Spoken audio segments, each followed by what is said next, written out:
పప్పులు నానబెట్టడం, రుబ్బటం ఇవేవి లేకుండా ఇన్‌స్టెంట్‌గా అప్పటికప్పుడు కప్పు రవ్వతోటి ఇలా బందోస్ కూడా వేసుకోవచ్చండి. మెత్తగా దూదిలాగా చాలా టేస్టీగా ఉంటాయి. మిక్సీ జార్‌లోకి 1 కప్పు బొంబాయి రవ్వ వేసుకొని, ఒక 2 టేబుల్ స్పూన్లు బియ్యపు పిండిని వేసుకోవాలి. రవ్వ తీసుకున్న కప్పుతోటే ఒక అరకప్పు పెరుగు, ఒక అరకప్పు వాటర్ పోసుకొని ఇవన్నీ కూడా ఒకసారి మిక్సీ పట్టుకోవాలి.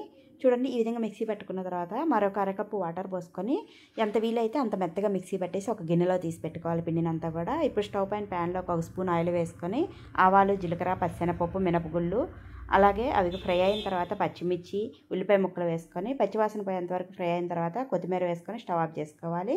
పిండిలోకి రుచి సరిపడిన సాల్ట్, పావు టీ స్పూన్ వంట సోడా, ఒక స్పూను వాటర్ పోసుకొని ఈ పోపునంతా కూడా ఈ పిండిలో వేసుకొని బాగా కలుపుకొని పెట్టుకోవాలి.